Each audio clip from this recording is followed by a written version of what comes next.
kuatkan hati. Negeri ini memanggilmu kawan. Belajar bergerak berbagi untuk negeri. Guru penggerak majukan pendidikan. Guru penggerak menghamba pada murid. Kreatif rancang pembelajaran. Hargai potensi, tingkatkan prestasi. Lahirkan profil pelajar Pancasila. Belajar bergerak berbagi untuk negeri. Kita menjalin kolaborasi. Belajar bergerak berbagi untuk negeri. Demi bakti pada Ibu Pertiwi.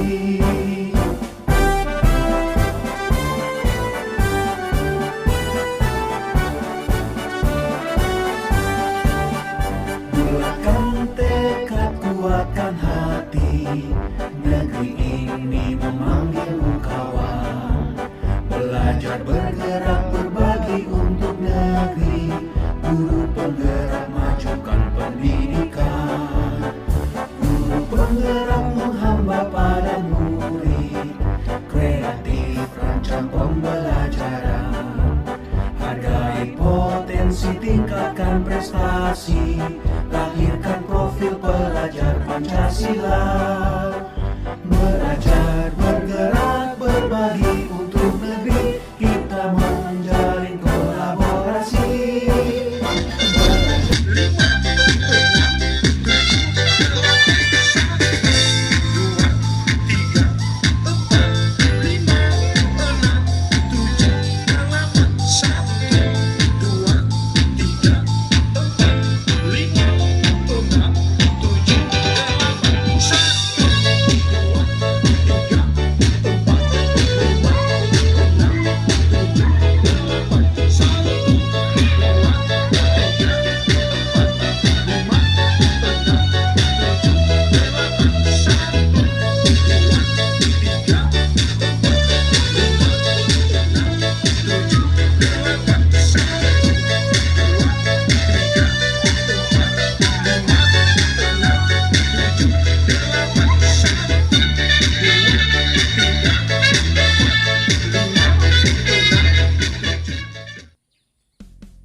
Pengibaran bendera merah putih dan diiringi lagu kebangsaan Indonesia Raya.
Bismillahirrahmanirrahim. Assalamualaikum warahmatullahi wabarakatuh.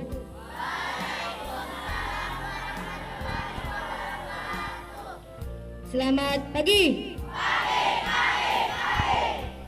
Lebih semangat lagi agar pembelajaran ini juga semakin semangat. Semangat pagi. Oke, pertama-tama puji syukur kita panjatkan kehadirat Allah Subhanahu wa Ta'ala, karena kita semua masih diberikan kesehatan, kesempatan untuk dapat berkumpul di tempat ini, yang mana melakukan kewajiban kita, kalian sebagai siswa dan ibu sebagai guru. Ada beberapa hal yang ingin ibu sampaikan pada kesempatan. Yang pertama yaitu mengenai pembersihan. Ibu ingatkan lagi, sekali lagi ibu katakan, ibu ingatkan lagi, aplikasikan kata Lisa. Ibu ulangi lagi, aplikasikan kata Lisa. Lihat sampah, ambil. Setelah itu buang pada tempatnya. Jangan biasakan kalian melihat sampah melewati sampah tersebut. Kalian melihat sampah menginjak. Jadi coba biasakan itu. Itu adalah hal yang kecil. Saya ulangi lagi. Membersihkan atau mengambil sampah itu adalah hal yang kecil. Hal tersebut.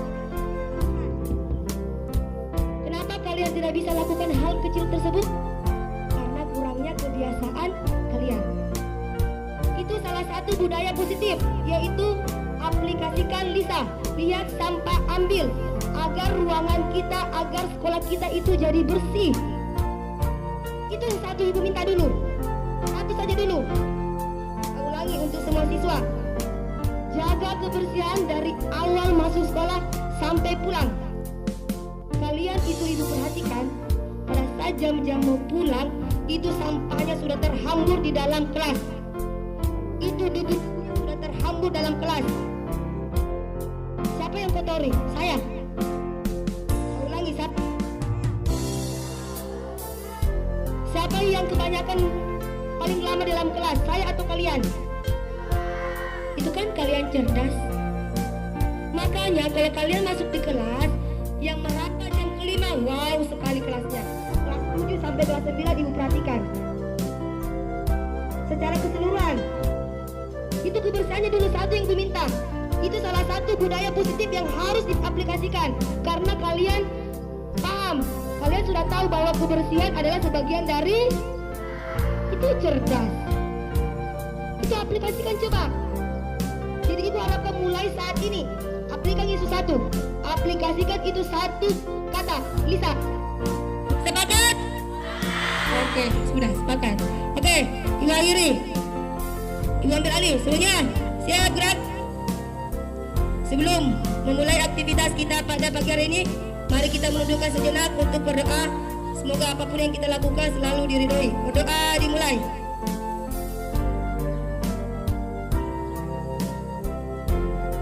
Berdoa selesai.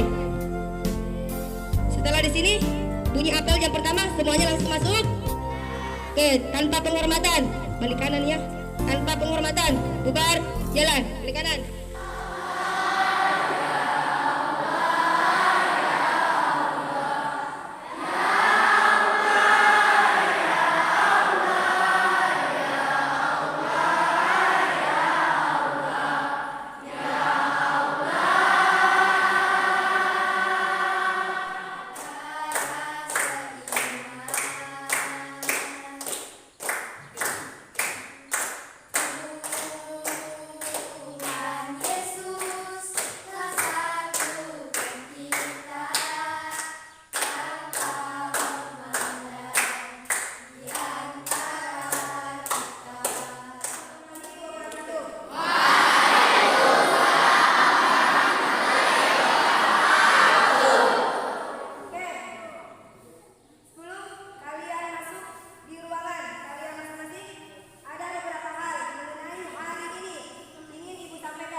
Bismillahirrahmanirrahim. Assalamualaikum warahmatullahi wabarakatuh. Waalaikumsalam warahmatullahi wabarakatuh. Pertama-tama kita ucapkan alhamdulillahirrahmanirrahim, dan saya mengucapkan banyak terima kasih kepada rekan-rekan sekalian karena masih menyempatkan waktu untuk bertemu walaupun tidak secara langsung melalui Meet. Saya sebagai salah satu calon guru penggerak Kolaka Timur Angkatan 5 ingin membagikan beberapa informasi mengenai beberapa ilmu yang saya dapatkan, yaitu mengenai budaya positif. Oke, kita langsung saja.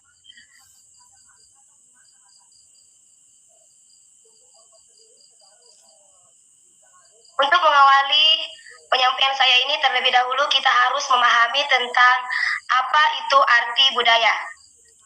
Kata budaya berasal dari bahasa Sanskerta budaya, yang merupakan bentuk jamak dari kata budi dan daya.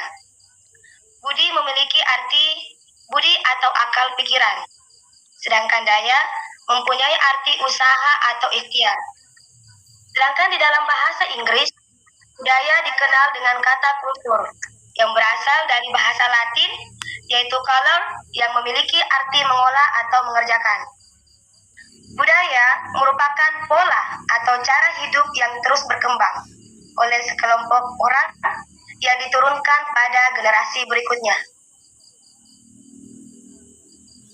Adapun pengertian budaya positif adalah sebagai nilai-nilai, keyakinan-keyakinan, dan kebiasaan-kebiasaan di sekolah yang berpihak pada murid agar murid dapat berkembang menjadi pribadi yang kritis, penuh hormat, dan bertanggung jawab. Kemudian, dalam kesempatan ini ada beberapa poin yang ingin saya sampaikan mengenai budaya positif, yaitu tentang eksplorasi konsep. Yaitu yang pertama tentang perubahan paradigma belajar, disiplin positif, motivasi perilaku manusia, kebutuhan dasar, posisi kontrol restitusi, keyakinan kelas, dan yang terakhir mengenai segitiga restitusi.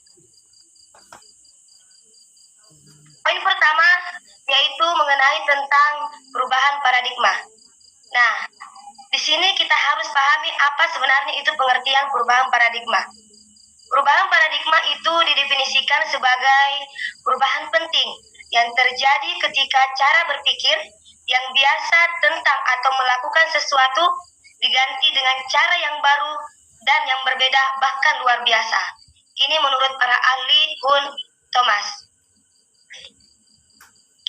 Kemudian, menurut para ahli Dr. William Glasser dalam kontrol teori, beliau mengatakan dapat meluruskan beberapa konsep-konsep tentang kontrol.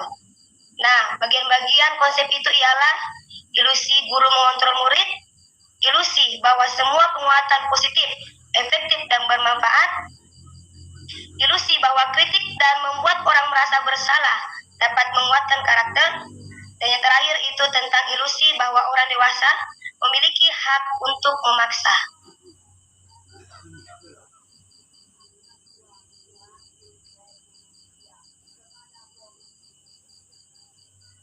Oke, kita bahas tentang ilusi yang pertama, yaitu tentang ilusi guru mengontrol murid. Pada dasarnya, kita tidak dapat memaksa murid untuk berbuat sesuatu jikalau murid tersebut memilih untuk tidak melakukannya, walaupun tampaknya kita sedang mengontrol perilaku murid tersebut. Hal ini karena murid tersebut sedang mengizinkan dirinya dikontrol.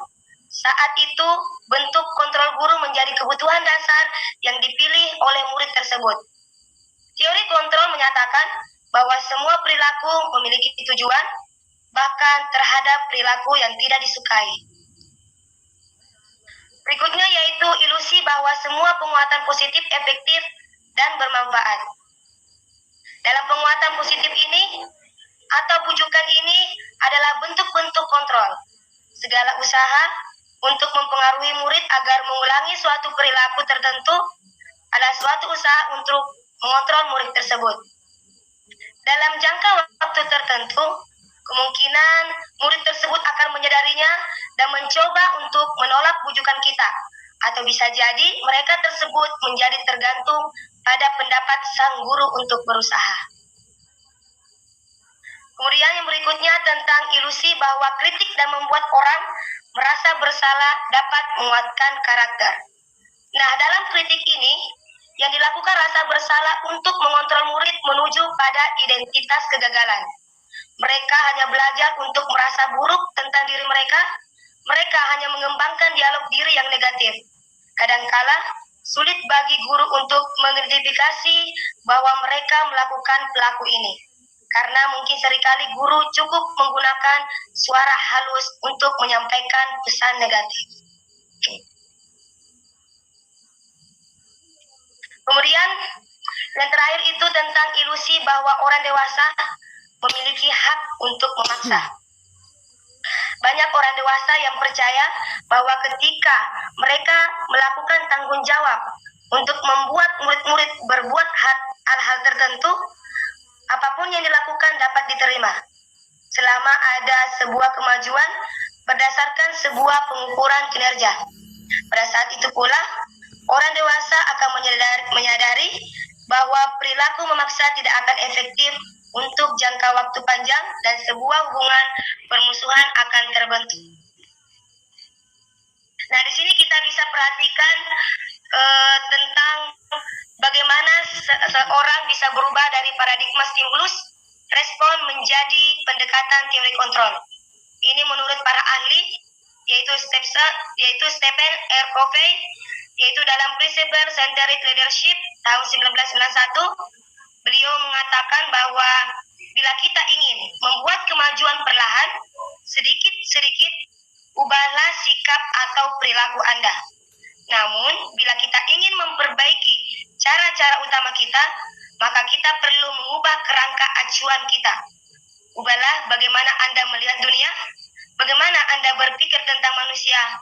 Ubahlah paradigma Anda, skema pemahaman, dan penjelasan aspek-aspek tertentu tentang realitas atau tentang kenyataan. Di sini rekan-rekan dapat perhatikan ada dua perbandingan, yaitu antara stimulus respon menyatakan tentang dunia berbanding dengan teori kontrol tentang dunia. Berdasarkan stimulus respon beranggapan bahwa realitas atau kebutuhan itu sama, semua orang melihat hal yang sama. Kita mencoba mengubah orang agar berpandangan sama dengan kita. Orang lain bisa mengontrol. Dan yang terakhir, bagaimana saya bisa mengontrol orang lain. Berbeda dengan tanggapan teori kontrol tentang dunia, bahwa realita atau kebutuhan kita itu berbeda. Kemudian, semua orang memiliki gambaran yang berbeda. Kita berusaha memahami pandangan orang lain dengan berdasarkan tentang dunia. Semua perilaku memiliki tujuan. Anda tidak bisa mengontrol orang lain. Nah, dari sini bisa kita dapat merefleksikan diri tentang bagaimana pemahaman kita selama ini, bagaimana tentang pemikiran kita selama ini, apa yang harus kita lakukan, dan bagaimana cara melakukan perubahan dalam melakukan pembelajaran yang berpusat kepada siswa.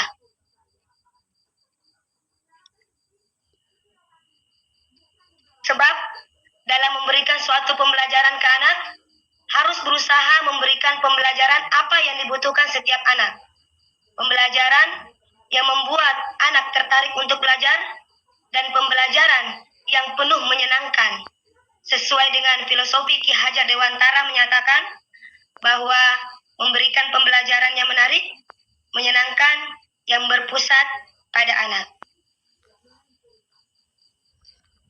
Oke, selanjutnya masih berkaitan dengan budaya positif, yaitu tentang disiplin positif.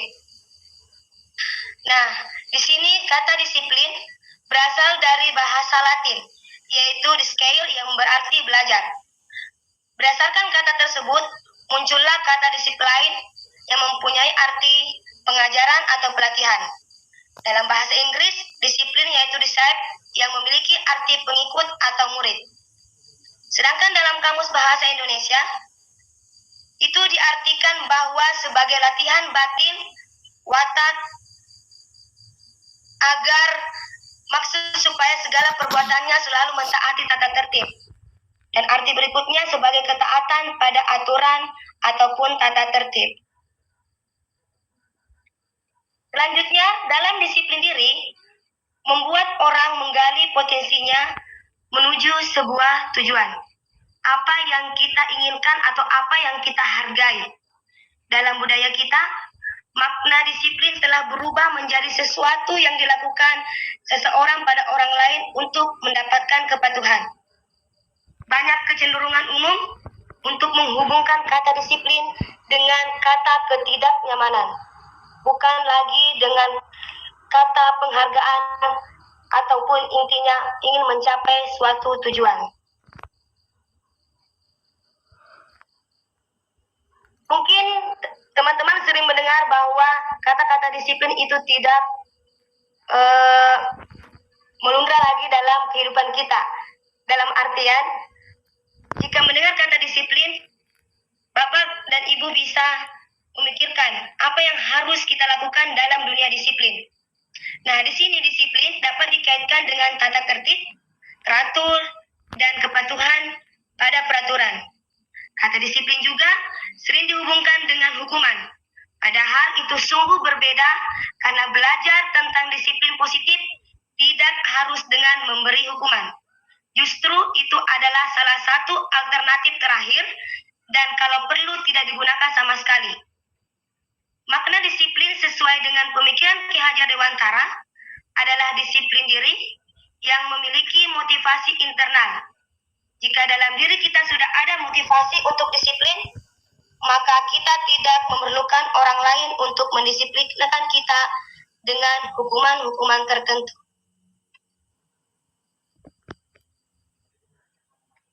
Kemudian, kita harus pahami lebih lanjut tentang pengertian disiplin, yaitu tentang proses pembelajaran dengan menggunakan pendekatan untuk mendidik anak agar dapat melakukan kontrol diri dan pembentukan kepercayaan diri. Dan ini bisa dilakukan dalam aplikasi di dalam sekolah kita. Sebab tujuan disiplin ini untuk menanamkan motivasi kepada murid. Murid-murid perlu menjadi diri sendiri dengan mengikuti nilai-nilai yang mereka percayai atau mereka yakini. Nah, di sini ada 3 poin yang berkaitan materi selanjutnya, yaitu tentang motivasi perilaku manusia. Ini adalah bagian dari budaya positif. Menurut Dene Gosen dalam bukunya, ada 3 alasan motivasi perilaku pada manusia. Yaitu yang pertama, untuk menghindari ketidaknyamanan atau hukuman. Yang kedua, untuk mendapatkan imbalan atau penghargaan dari orang lain. Dan yang berikutnya, untuk menjadi orang yang mereka inginkan dan menghargai diri sendiri dengan nilai-nilai yang mereka percayai. Kita akan bahas satu persatu tentang motivasi perilaku manusia. Yang pertama yaitu tentang menghindari ketidaknyamanan atau hukuman. Ini adalah suatu tindakan motivasi terendah yang bisa dilakukan dalam perilaku manusia. Biasanya, orang yang memiliki motivasi perilakunya tersebut untuk menghindari hukuman atau ketidaknyamanan akan bertanya, apa yang akan terjadi apakah saya tidak melakukannya? Sebenarnya, mereka sedang menghindari permasalahan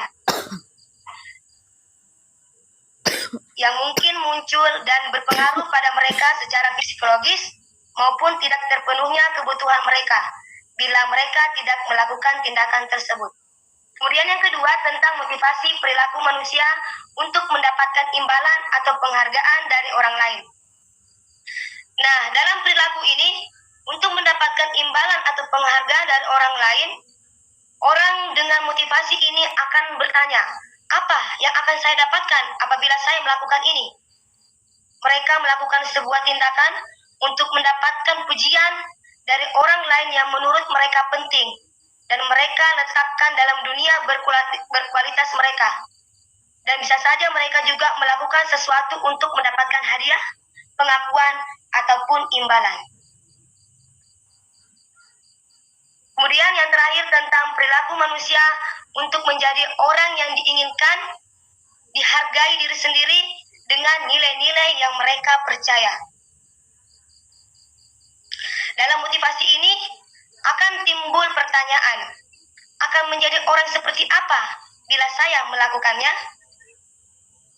Mereka melakukan sesuatu karena nilai-nilai yang mereka yakini dan mereka hargai. Dan mereka melakukannya karena mereka ingin menjadi orang yang melakukan nilai-nilai yang mereka yakini tersebut. Ini adalah motivasi yang akan membuat seseorang memiliki disiplin positif karena motivasi perilakunya bersifat internal, bukan eksternal. Dan semoga motivasi perilaku ini teman-teman dapat melakukan dan dapat aplikasikan di dalam sekolah ataupun dunia masyarakat. Adapun selanjutnya yaitu tentang kebutuhan dasar manusia. Nah, di sini ada 5 kebutuhan dasar manusia yang harus kita ketahui, yaitu yang pertama, kebutuhan tentang fisiologis. Nah, dalam kebutuhan ini, manusia itu membutuhkan yang namanya makanan, minuman, tidur, ataupun pakaian, dan sebagainya. Begitu pula kebutuhan yang kedua, yaitu kebutuhan rasa aman. Nah, dalam kebutuhan ini, itu sebagai manusia membutuhkan yang namanya kenyamanan, keamanan, ketertiban, keteraturan, maupun stabilitas dalam kehidupan sehari-hari. Dan selanjutnya yaitu tentang kebutuhan sosial, yaitu kehidupan bermasyarakat, bagaimana caranya kita berkeluarga, relasi, afektif, atau berkomunikasi dengan banyak orang lain. Dan berikutnya yaitu tentang penghargaan. Dalam hal ini, sebagai manusia pastinya membutuhkan yang namanya penghargaan apabila kita mencapai sesuatu prestasi atau pencapaian. Dan ini yang namanya adalah pencapaian status tanggung jawab sebagai seorang manusia membutuhkan hal tersebut.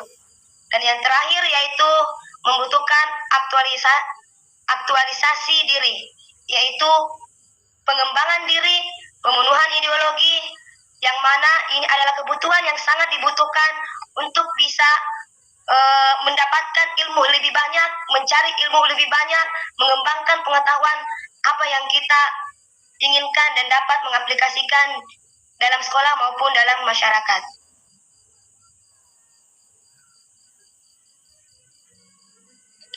Oke, selanjutnya yaitu budaya positif mengenai posisi kontrol restitusi. Nah, di sini yang harus kita pahami adalah posisi kontrol restitusi ini adalah hal-hal yang biasa kita lakukan adalah yaitu kegiatan apabila kita melakukan menghadapi suatu masalah dalam tindakan-tindakan peserta didik yang tidak sesuai dengan tata tertib di sekolah. Posisi kontrol restitusi yang pertama yang harus kita pahami yaitu tentang penghukum, kedua pembuat orang merasa bersalah, ketiga sebagai teman, keempat pemantau, dan yang ketiga sebagai manajer. Nah, kita bahas yang pertama, yaitu posisi restitusi sebagai penghukum. Nah, ini biasanya adalah sesuatu yang biasa kita lakukan dalam lingkungan sekolah apabila siswa melakukan pelanggaran. Nah, di sini maksudnya seorang penghukum bisa menggunakan hukuman fisik maupun verbal. Orang-orang yang menjalankan posisi penghukum senantiasa mengatakan bahwa sekolah memerlukan sistem atau alat yang dapat lebih menekan murid-murid lebih dalam lagi. Guru-guru yang menerapkan posisi penghukum akan selalu berkata, patuhi aturan saya, atau awas, kamu selalu saja salah, pasti selalu terakhir, ini yang selesai, terakhir ya. Guru seperti ini senantiasa percaya hanya ada satu cara agar pembelajaran bisa berhasil, yaitu dengan cara sendiri. Nah, ini yang kita harus pahami ya Pak.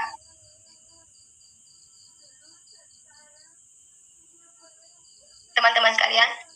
Kemudian yang kedua, yaitu posisi kontrol restitusi pembuat orang merasa bersalah.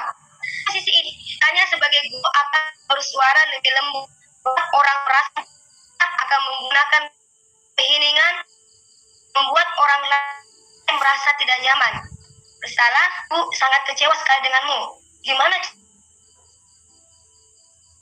coba kalau orang tua kamu tahu kamu berbuat begini? Nah, di posisi ini murid akan merasa tidak berharga, dan bahkan murid merasakan dia telah mengecewakan orang-orang yang mereka sayangi. Nah, berikutnya yaitu posisi restitusi sebagai teman. Dalam artian ini untuk mengatasi masalah yang dilakukan peserta didik. Guru pada posisi ini tidak akan menyakiti murid, namun akan tetapi berupaya mengontrol murid melalui persuasi. Posisi teman pada guru bisa negatif atau positif. Positif di sini berupa hubungan baik yang terjalin antara guru dan murid. Guru di posisi teman menggunakan hubungan baik dan humor untuk mempengaruhi seseorang. Selalunya guru mengatakan, "Ayo, bantulah demi Bapak. Ayo ingat bantuan Bapak selama ini. Ya sudah, kali ini tidak apa-apa. Nanti Ibu bantu, jangan diulangi ya."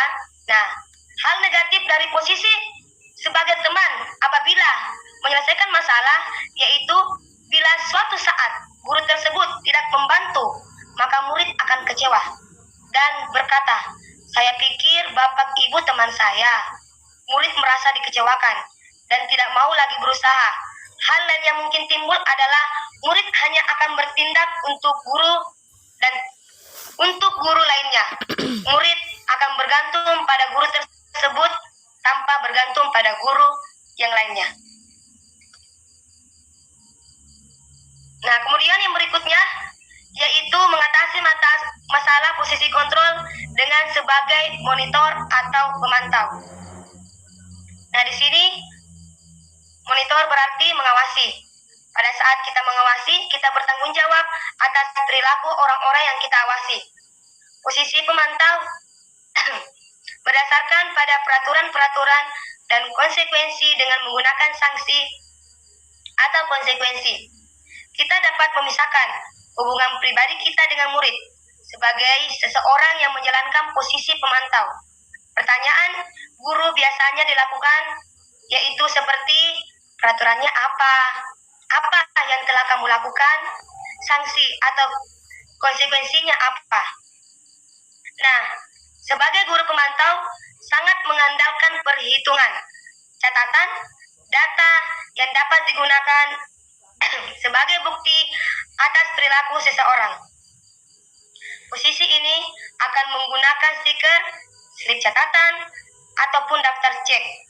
Posisi monitor sendiri berawal dari teori stimulus respon yang menunjukkan tanggung jawab guru dalam mengontrol murid. Nah, posisi kontrol institusi yang berikutnya yaitu manajer. Nah, teman-teman, ini adalah posisi yang paling terbaik apabila kita pahami apa maksud sebagai manajer apabila kita melakukan atau ibaratnya mengatasi suatu masalah di sekolah. Yaitu manajer artinya posisi mentor di mana guru berbuat sesuatu bersama dengan murid, mempersilahkan murid mempertanggungjawabkan perilakunya, mendukung murid agar dapat menemukan solusi atau permasalahannya sendiri. Seorang manajer telah memiliki keterampilan di posisi teman maupun pemantau. Dan dengan demikian bisa jadi di waktu-waktu tertentu kembali kepada kedua posisi tersebut bila diperlukan. Namun, bila kita menginginkan murid-murid kita menjadi manusia yang merdeka, mandiri dan bertanggung jawab, maka kita perlu mengacu kepada restitusi yang dapat menjadikan murid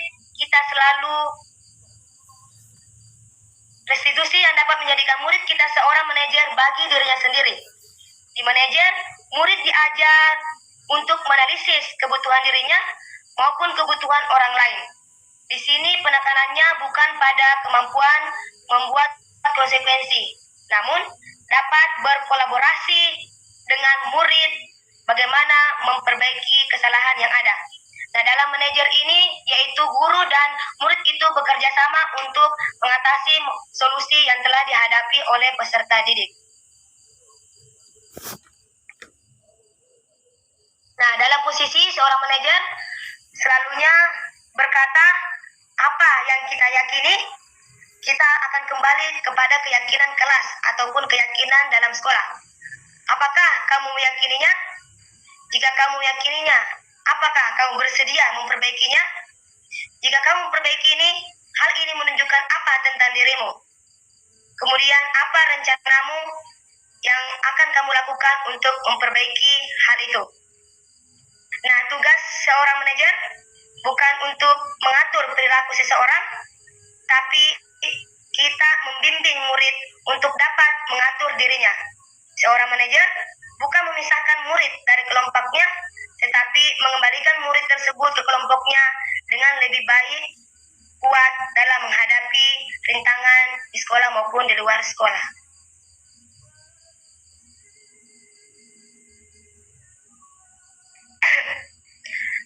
Kemudian, dalam praktek penerapan disiplin sehari-hari, biasanya kita melakukan posisi kontrol sebagai teman atau pemantau.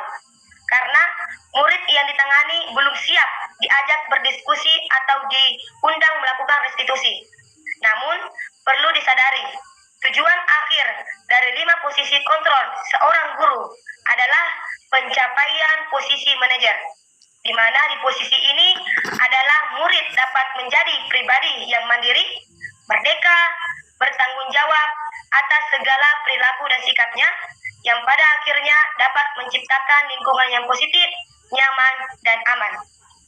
Dan semoga sedikit demi sedikit kita dapat mengaplikasikan posisi restitusi sebagai manajer di sekolah kita. Walaupun begitu banyak rintangan, tetapi apabila dengan berusaha, insya Allah akan mencapai sesuatu yang maksimal. Karena di mana ada usaha, pasti ada kesuksesan. Oke, selanjutnya masih berkaitan budaya positif, yaitu tentang keyakinan kelas.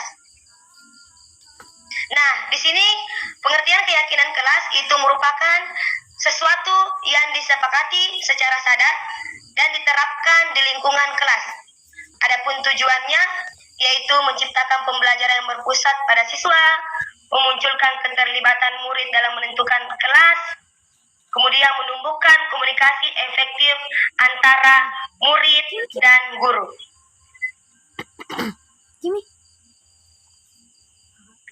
Upaya dalam membangun budaya positif di sekolah yang berpihak pada murid itu biasanya diawali dengan membentuk lingkungan kelas yang mendukung terciptanya budaya positif, yaitu dengan menyusun kesepakatan kelas.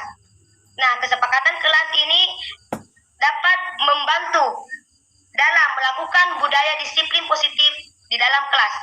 Hal ini juga dapat membantu proses belajar mengajar yang lebih mudah dan tidak menekan. Kemudian dalam kesepakatan kelas ini berisi beberapa aturan atau membantu guru dan murid bekerja sama untuk membentuk kegiatan belajar mengajar yang efektif.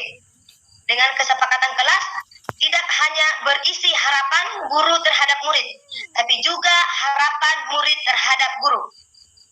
Dengan kesepakatan ini disusun dan dikembangkan bersama-sama antara guru dan murid. Kesepakatan ini dibuat semudah mungkin dan dapat dipahami dan kemudian dapat diaplikasikan di dalam kelas. Adapun langkah-langkah dalam melakukan kesepakatan kelas, yaitu guru mengajak murid memikirkan dengan hati-hati apa keinginannya untuk mencapai kelas impian.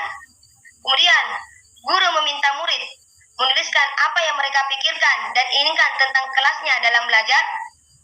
Kemudian guru menuliskan tentang kelas impiannya.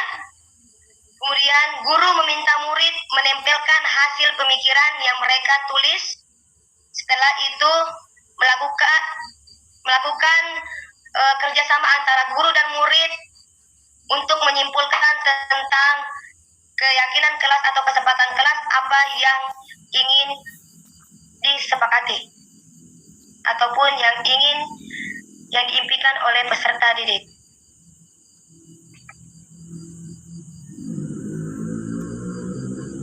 Nah, setelah itu guru mengajak murid berdiskusi tentang impian-impian kelasnya yang sudah mereka tulis melalui daftar. Kemudian guru memandunya dengan memilih hal-hal apa yang disepakati. Kemudian guru memastikan semua murid ambil bagian dalam kegiatan ini. Dan terakhir yaitu membaca hasil kesepakatan yang telah disepakati. Nah, ini adalah salah satu contoh gambar yang Ibu bisa perhatikan adalah cara penerapan keyakinan kelas di dalam mata pelajaran bahasa Inggris kelas 7D, yang mana pertama yaitu saya membagikan beberapa potongan-potongan kertas kepada peserta didik, dan kemudian peserta didik menuliskan kesepakatan maupun kelas impiannya. Nah, setelah mereka menuliskan, mereka menempelkan ke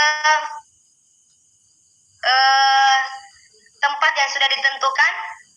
Nah, setelah itu salah satu peserta didik akan membacakan kesepakatan yang telah disepakati bersama antara siswa dan guru. Ini bisa diaplikasikan di dalam kelas mata pelajaran masing-masing agar terciptanya kedisiplinan, kenyamanan, dan ibaratnya mengaplikasikan budaya positif di dalam kelas. Oke, yang berikutnya yaitu budaya positif yang terakhir, yaitu tentang segitiga restitusi. Nah, pengertian restitusi di sini merupakan proses kolaboratif yang mengajarkan murid untuk mencari solusi untuk masalah dan membantu murid berpikir tentang orang seperti apa yang mereka inginkan dan bagaimana mereka harus memperlakukan orang lain. Ini menurut Selsom Gosen 1996. Adapun pengertian segitiga restitusi menurut Gosen 2004 yaitu proses menciptakan kondisi bagi murid untuk memperbaiki kesalahan mereka sehingga mereka bisa kembali pada kelompok mereka dengan karakter yang lebih kuat. Nah, di sini ketika peserta didik berbuat kesalahan, maka guru dapat membimbing, membuat evaluasi diri tentang cara untuk memperbaiki kesalahan sehingga mereka dapat kembali kepada komunitas dengan pribadi yang lebih baik, bahkan lebih kuat. Nah, ini adalah beberapa ciri-ciri dari segitiga restitusi, yaitu restitusi bukan untuk menebus kesalahan, namun untuk belajar dari kesalahan. Restitusi memperbaiki hubungan. Restitusi adalah tawaran, bukan paksaan. Restitusi menuntun untuk melihat ke dalam diri. Restitusi mencari kebutuhan dasar yang mendasari tindakan. Restitusi diri adalah cara yang paling baik. Restitusi fokus pada karakter bukan tindakan. Restitusi fokus pada solusi. Dan yang berikutnya yaitu restitusi mengembalikan murid yang berbuat salah pada kelompoknya menjadi yang lebih baik.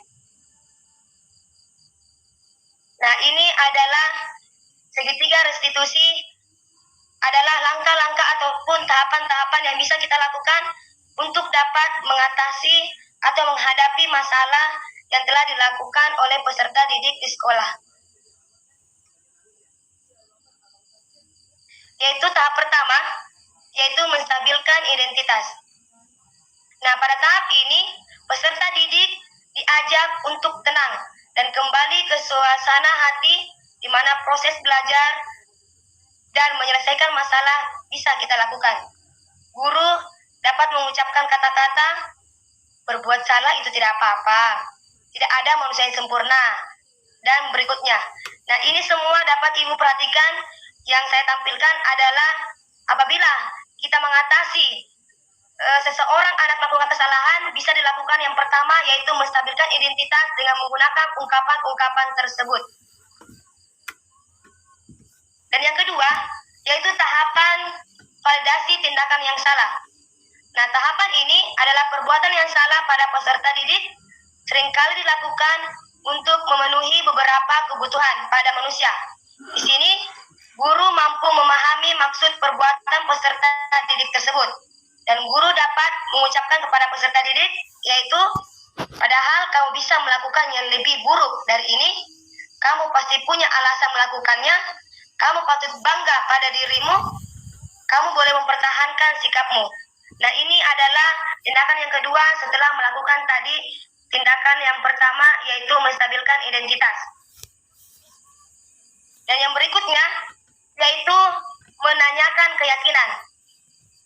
Nah, dalam hal ini, sebagai seorang guru menanyakan kepada peserta didik tentang kesiapannya untuk menghubungkan dengan nilai-nilai yang dia percaya dan menjadi orang apa yang dia inginkan. Dalam hal ini, seorang guru bisa mengatakan apa yang kita percaya sebagai kelas, apa nilai-nilai umum yang disepakati, apa bayangan kita tentang kelas ideal, dan bagaimana kamu bisa, apa kamu mau menjadi seperti orang apa. Nah, melalui penerapan restitusi, kita dapat membantu murid menjadi lebih memiliki tujuan tertentu, menjadi lebih disiplin positif, serta memulihkan dirinya setelah berbuat salah. Penekanannya bukanlah pada bagaimana berperilaku untuk menyenangkan orang lain atau menghindari ketidaknyamanan. Namun, tujuannya adalah menjadi orang yang menghargai nilai-nilai kebajikan yang mereka percayai. Dengan restitusi, ini dapat membantu murid untuk jujur pada diri sendiri dan mengevaluasi dampak dari kesalahan yang dilakukan. Dengan restitusi ini, dapat juga memberikan penawaran, bukan paksaan. Dan ini adalah hal yang sangat penting bagi guru untuk menciptakan kondisi yang membuat murid bersedia menyelesaikan masalah dan berbuat lebih baik lagi. Dan saya pun berharap kita semua dapat mengaplikasikan segitiga restitusi ini dalam lingkungan sekolah agar mendapatkan budaya positif yang nyaman untuk mencapai profil pelajar Pancasila. Nah, ini adalah poin-poin yang sempat saya sampaikan. Dan semoga apa yang saya sampaikan dapat bermanfaat. Tapi sebelum saya akhiri, saya ingin mengatakan kepada teman-teman sekalian ataupun ingin mengetahui menurut Bapak Ibu dari penyampaian presentasi yang saya sampaikan tadi, kira-kira menurut Bapak Ibu apa yang akan Ibu lakukan setelah mengetahui atau memahami tentang budaya positif ini, dan bagaimana cara menurut Ibu dalam mengaplikasikan dalam budaya positif di sekolah? Bagaimana teman-teman? Apakah bisa? Aku Wikra bisa menyampaikan kira-kira apa hal-hal yang bisa dilakukan budaya positif di sekolah dari presentasi yang bisa saya sampaikan tadi? Oke, Silakan, baik. Bu. Oke, baik. Terima kasih atas kesempatan yang diberikan kepada saya. Menurut saya pribadi dan mungkin juga menurut teman-teman yang lain, hal utama yang mesti kita terapkan di dalam sekolah itu mungkin menumbuhkan motivasi siswa untuk bisa mendisiplinkan diri mereka masing-masing. Karena apa? Kalau siswa sudah bisa menerapkan kedisiplinan, insya Allah pasti budaya positif mulai dari yang kayak restitusi tadi itu bisa dijalankan dengan baik. Jadi mungkin kita bisa mulai dari kedisiplinan siswa terlebih dahulu. Bagaimana caranya supaya kita bisa menumbuhkan siswa itu disiplin. Selain itu, mungkin bisa kita terapkan yang keyakinan kelas. Karena menurut saya itu sangat bagus diterapkan, karena apabila kita membuat kesepakatan kelas di dalam kelas, maka pembelajaran yang kita lakukan insya Allah bisa lebih efektif. Karena sudah ada kesepakatan-kesepakatan yang dilakukan antara siswa dan juga guru. Mungkin itu pendapat yang bisa saya berikan. Yang bisa juga saya tangkap dari presentasi saudari Ibu Nur Rahmawati SPD. Terima kasih.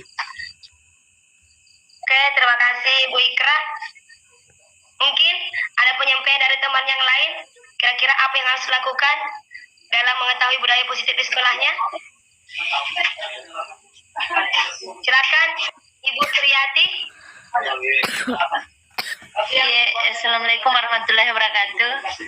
Waalaikumsalam warahmatullahi wabarakatuh. Terima kasih atas kesempatan yang diberikan kepada saya. Yang sempat saya tangkap tadi tentang budaya positif, kalau menurut saya mungkin tidak jauh-jauh berbeda dengan yang disampaikan sama Ibu Ikrawati. Jadi budaya positif yang bisa kita sampaikan di itu, yang pertama mungkin seperti tadi melaksanakan tata tertib sekolah, kemudian antaranya seperti cinta kebersihan juga, toleransi antar teman. Apabila ada teman misalnya yang kesusahan, mungkin bisa teman yang lain bisa saling membantu. Kemudian tata tertib di sekolah tadi mungkin bisa kayak disiplin waktu, datang lebih tepat waktu. Kemudian cinta kebersihan di lingkungan sekolah. Jadi kalau lihat sampah tidak perlu lagi mesti harus diperintah atau diteriaki suruh ambil. Mungkin bisa menimbulkan dalam kesadaran dirinya bahwa ini sampah harus saya ambil atau dibersihkan dan tidak membuang sampah di sembarang tempat. Oke, mungkin itu saja dari saya yang sempat bisa saya sampaikan. Terima kasih.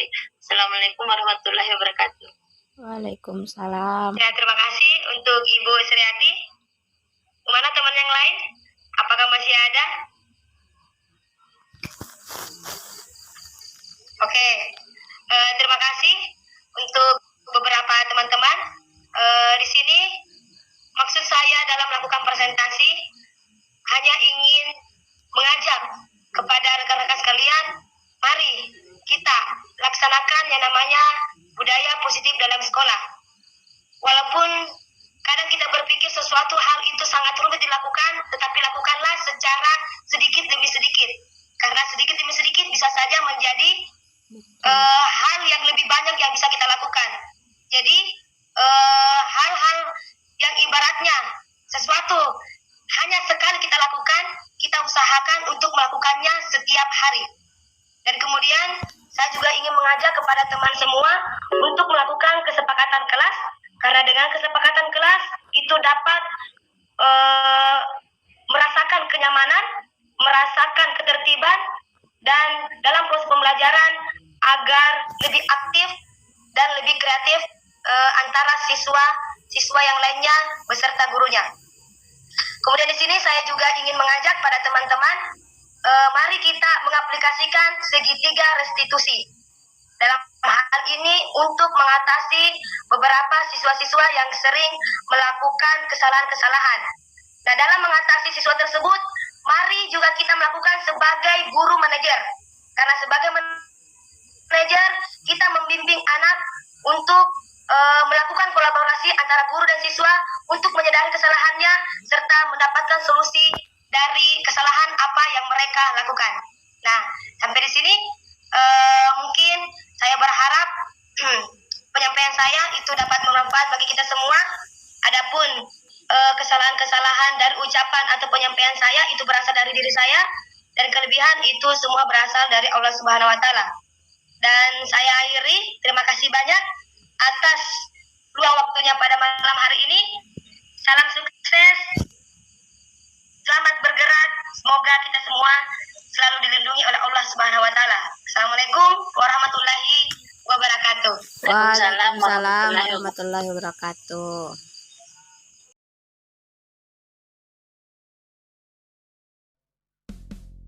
Assalamualaikum warahmatullahi wabarakatuh. Perkenalkan, nama saya Dwi Regina Putri, kelas 7B.